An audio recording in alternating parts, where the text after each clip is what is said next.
Salut à tous, j'espère que vous allez bien. Aujourd'hui on se retrouve pour une nouvelle vidéo sur la chaîne. Il va s'agir d'un point lecture.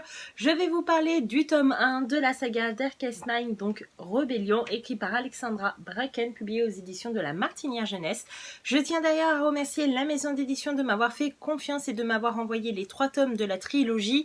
Et je suis super contente de vous en parler aujourd'hui, puisque il faut savoir que ce livre a été adapté au cinéma et il est sorti le 7 août. Alors je ne sais pas quand est-ce que vous verrez cette vidéo, mais dans tous les cas il sera déjà sorti et je vous recommande chaudement de vous lancer dans cette lecture ou d'aller au moins découvrir le film au cinéma. Dans cette histoire, nous allons suivre une jeune adolescente de 15-16 ans qui s'appelle Ruby et qui vit dans une société qui est touchée par un virus.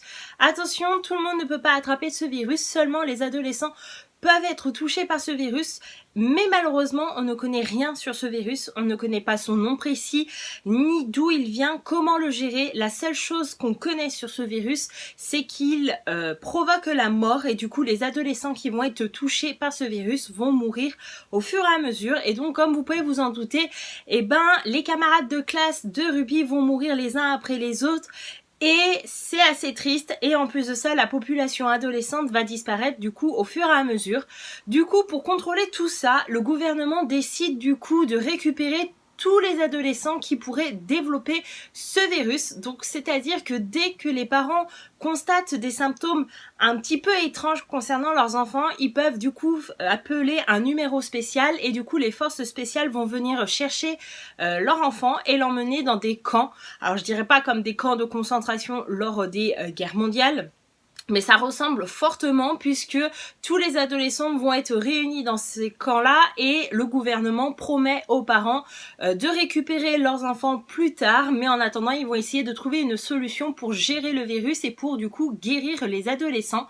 Et il faut savoir que dans ces camps, il y en a un petit peu de partout et les adolescents vont être divisés en 5 groupes de couleurs. Donc il y a les bleus, les jaunes, les verts, les oranges et les rouges, et c'est en fonction du danger qu'ils représentent pour la société, puisque il faut savoir que ces adolescents vont développer des pouvoirs assez spéciaux, assez mystérieux, et on ne connaît absolument rien là-dessus quand on commence le bouquin, et je vous en dirai pas plus. Alors j'irai pas plus loin dans le résumé de ce bouquin puisque tout simplement c'est un tome 1 et du coup c'est vraiment à vous de découvrir cette société, ce fonctionnement et du coup ce qui se cache derrière ces pouvoirs que certains adolescents peuvent avoir.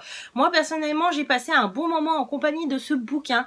Alors après je ne vous dis pas que je l'ai dévoré en 2 jours parce que ça serait vous mentir, mais en gros voilà, je l'ai lu lors de la canicule, il faisait méga chaud et à chaque fois que j'ouvrais le bouquin, et ben si c'était en pleine journée, j'avais tellement chaud que j'arrivais à m'endormir. Pas parce que c'est ennuyant, pas parce que y a rien qui se passe, non. Au contraire, il y a quand même beaucoup de choses qui se passent, il y a beaucoup d'actions, on ne s'ennuie jamais en compagnie de ce bouquin. Il y a toujours des révélations, des rebondissements, et je trouve que c'est quand même important de le souligner parce que pour un tome 1, et ben c'est plutôt pas mal.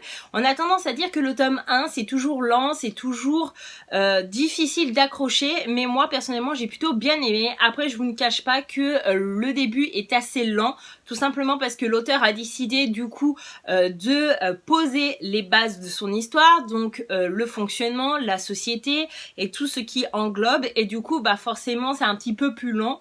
Et après il faut attendre pour avoir un peu d'action. Mais à partir d'un certain moment, et je dirais à partir du premier tiers du roman, une fois que vous avez lu le premier tiers du roman, vous allez voir ça va très vite s'enchaîner, vous n'allez pas vous ennuyer et c'est vraiment fort agréable. C'est une trilogie que j'ai envie de continuer tout simplement parce que je trouve que l'histoire est plutôt intrigante, elle est plutôt prenante, la société est plutôt bien développée, plutôt bien pensé de la part de l'auteur, et je trouve que c'est intéressant de savoir ce qui va se passer par la suite, sachant qu'en plus de ça le premier tome se finit assez bien, c'est-à-dire que voilà, c'est pas non plus le truc de ouf, mais c'est pas non plus le truc le plus chiant du monde, c'est-à-dire qu'on a forcément envie de savoir ce qui va se passer dans le tome 2 en finissant ce bouquin, tout simplement parce que il va se passer quelque chose pour un personnage que moi j'ai vraiment apprécié durant ma lecture, et du coup j'ai vraiment envie de savoir si la chose que l'on a faite à ce personnage va réellement marcher ou non et comment ça va se passer pour lui dans le tome 2. Et du coup voilà, en tout cas moi j'ai le tome 2 et le tome 3 dans ma palle et je peux vous assurer que je vais les lire et je vous en reparle très prochainement en vidéo sur la chaîne. Et voilà, mon point lecture est enfin terminé. J'espère que je vous aurai convaincu à découvrir ce premier tome ou aller au moins voir le film au cinéma. Je pense que ça peut être vraiment sympa. En tout cas, voilà, si vous aimez toutes les histoires comme Hunger Games, Divergente, Le Labyrinthe, et ben c'est vraiment dans la même lignée et je pense que ça peut vous convenir. N'hésitez pas à me dire également en commentaire si vous avez déjà lu ce bouquin ou même carrément toute la trilogie et ce que vous en avez pensé. Je serais ravie d'échanger avec vous. Je vous fais de gros bisous et je vous dis à bientôt dans une prochaine vidéo. Bye bye!